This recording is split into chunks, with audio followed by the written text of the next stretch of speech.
Chapter 1: The Lovable Leadership Mindset. Lovable leadership begins when you adopt a particular mindset. This style of leadership is grounded, real, and profoundly simple. Once you understand this, all that remains is a choice and the practice. Mindset is the start of your journey. Welcome. The 3 lenses of leadership. Whether you're a tyrant, an angel, or a lovable leader, the path of leadership will never be easy. The principles outlined in this book will be difficult at times. You will struggle against your deeply ingrained instincts and habits. This is why it's important for you to understand this fact right now. Leadership is your responsibility, your burden, and your privilege. It is your responsibility because the decision to be a leader means that you feel the calling. You know that if you can make a difference, you must make a difference. If you have the skills to help your team, it is your responsibility to offer those skills. It is your responsibility as a leader to protect, grow, and support your team. The responsibility is assigned to you the day you call yourself a leader, and the day you willingly avoid that responsibility, you lose the right to call yourself a leader. It's part of the job. Wear your responsibility as part of your uniform. Make it a central theme of your code. It is your burden because leadership is hard. It requires you attend to more, to carry a greater share of the work, and to be the first to step in to help when needed. Leadership can mean putting the entire team on your back at times and carrying them through challenges and uncertainty. This burden is the price of privilege. You should be joyful for the opportunity to carry it. It is your privilege because you are not owed loyalty, deference, or someone else's labor. It is your privilege because while everyone can exhibit leadership traits, teams will often look to one leader. Therefore, if that is you, the privileges and advantages that this role affords you are not to be taken for granted. You should always honor this privilege by seeking to earn it day after day. Many people will spend a lifetime fighting tooth and nail to be heard and acknowledged. They stand up and scream, demanding to be counted and for their voice to be heard.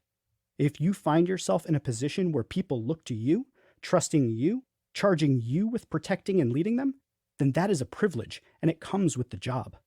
You must also assume the many responsibilities of your role and understand that at times it may feel like a burden. Leadership is always all 3 qualities at once. When it is your responsibility, it is often a burden. When it is your privilege, it is also your responsibility. You often deal with the burden because of the privilege of leadership and the responsibilities that come with it. These are the realities of leadership, and I strongly recommend you think about this perspective until you can wholeheartedly adopt it. That was the short way of explaining it. Let's go a little deeper. Leadership is your responsibility. The word responsibility can mentally conjure all sorts of images. For example, think about what it meant when your parents used it. Perhaps they were talking about driving safely or being careful not to drink too much. In this context, responsibility means cautious, smart, and mature. Think about how you've used the word on your resume or LinkedIn profile. In this context, it's more like results directly attributed to, or stuff I watched over to make sure nothing caught on fire. Perhaps it's just another way of saying it was one of my jobs.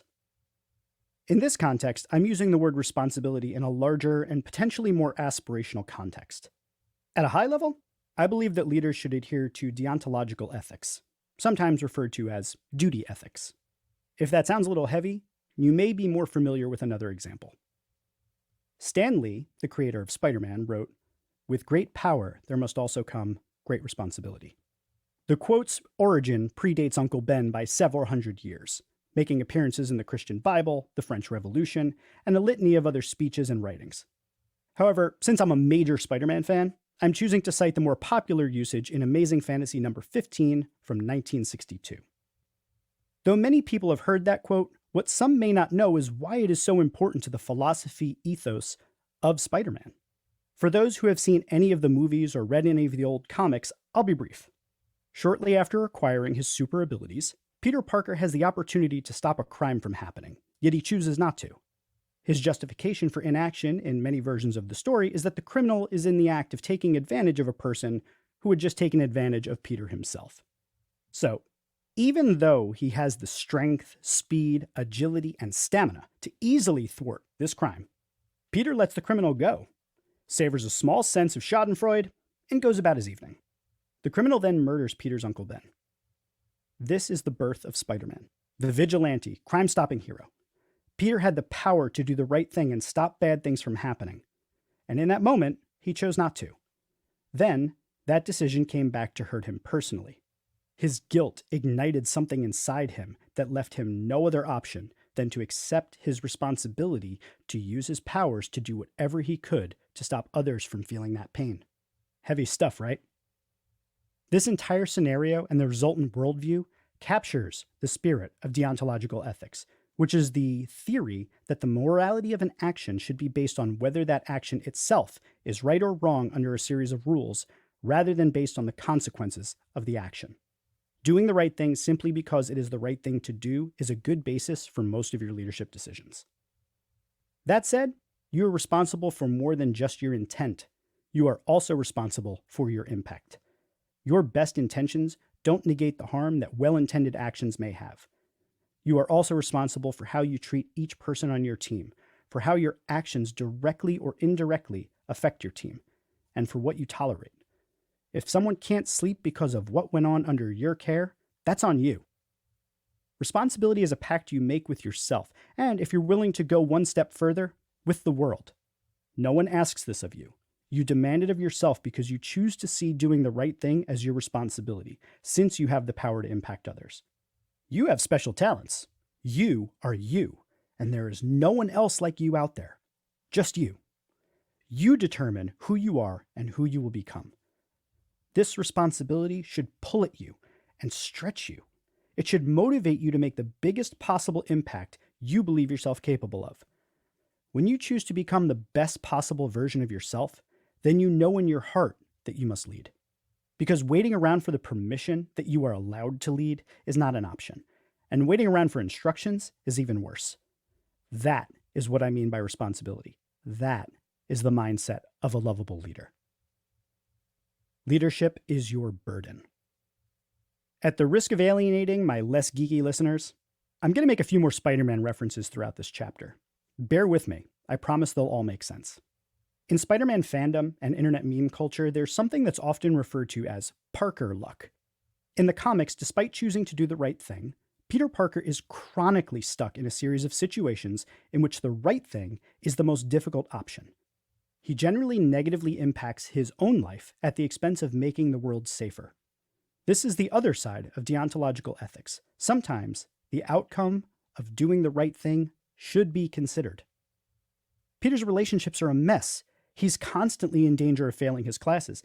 And even though he's a genius scientist, his job of staying up all night to stop crime often leaves him too exhausted to show up to work on time or hold down a job. The role of a leader often requires sacrifices. You are often the one who suffers most. Responsibility is a weight you carry for others. Your strength in all areas requires you to look out for those who need you and step up to challenges. You may also have to step aside from a challenge. It's not your job to be your team's savior. You are not a knight in shining armor. You are not superior to your team. You are just someone with a leadership mindset who is willing to endure the pressure so that the entire team can flourish. Part of that burden is the sacrifice of your ego's desire to be a hero, to get the accolades and adoration. You do this and think like this because leaders must. Leadership is not easy. You will be challenged. You will become tired. You will want to give up. You will want to take over. You will want to lash out at times. But as a leader, you remain steady and move forward. You will make mistakes, and you will need to own them. That can be a heavy burden for anyone. But this is a burden you should be honored to carry despite the weight of the responsibility and expectations. Leadership is the burden you take on because you know that someone must. And since you also know that leadership is your responsibility, you carry that burden. If leadership were easy, everyone would want to do it and be good at it. But it's not. They don't, and they aren't. It's a burden to sacrifice your ego.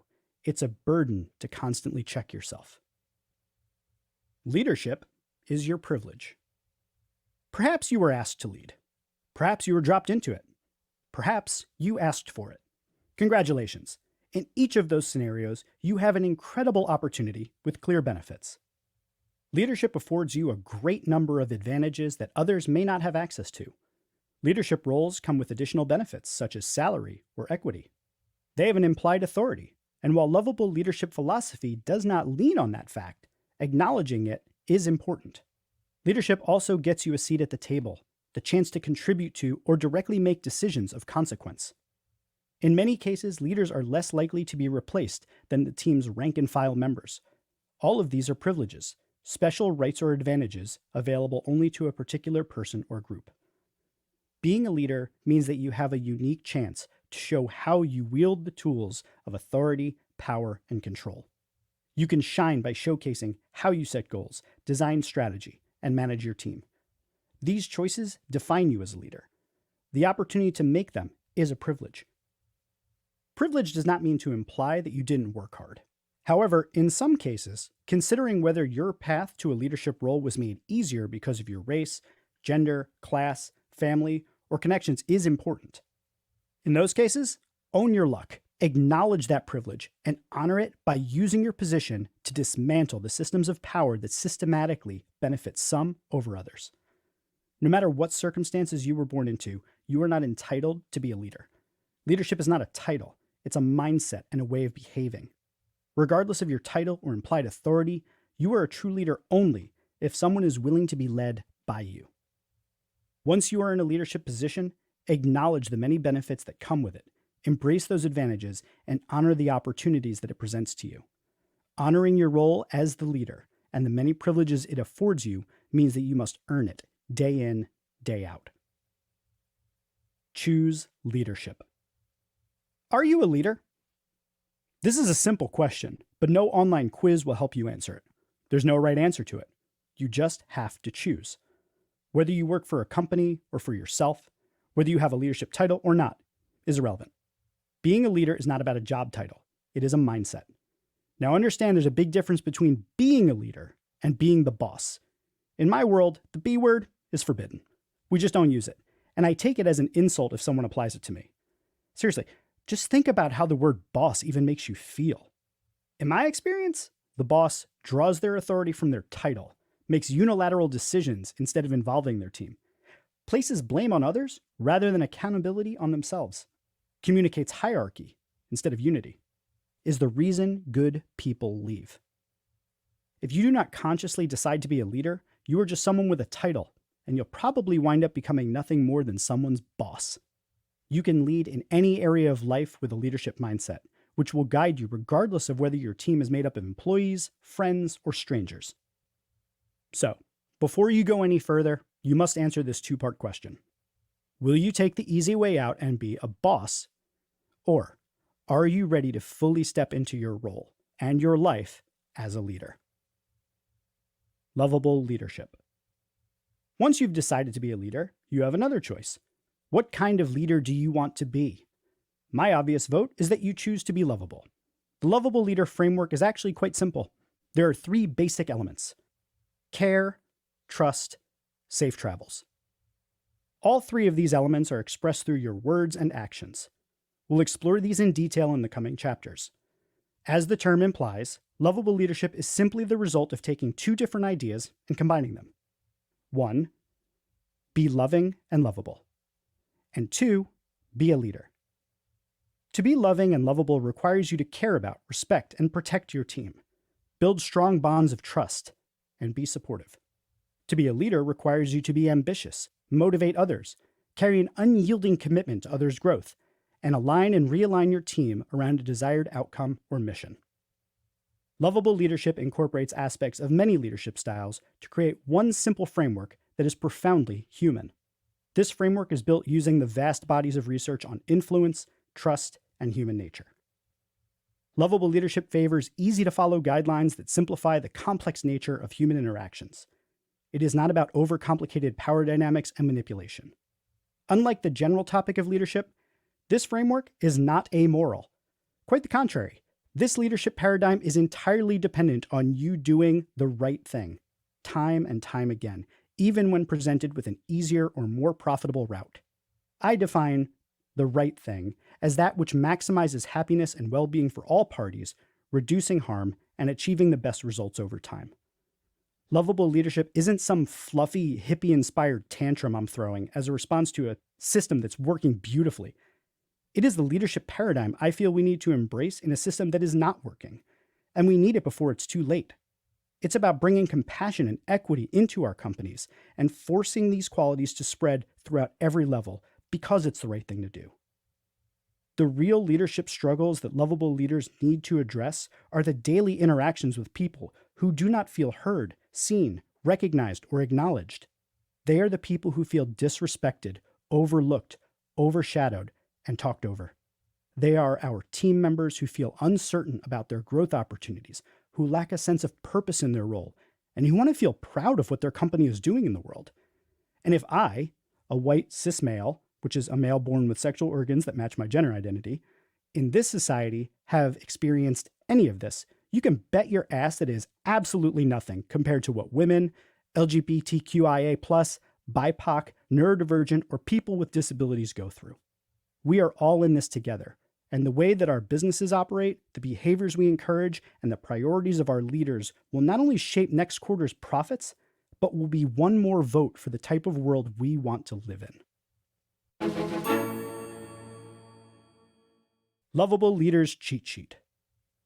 To adopt the lovable leader's mindset, I will remember that leadership is a choice, not a title. Leadership is a practice, not a destination. Leadership is my responsibility, burden, and privilege. My leadership responsibilities include goal setting, strategy development, communication, team management, and navigating change.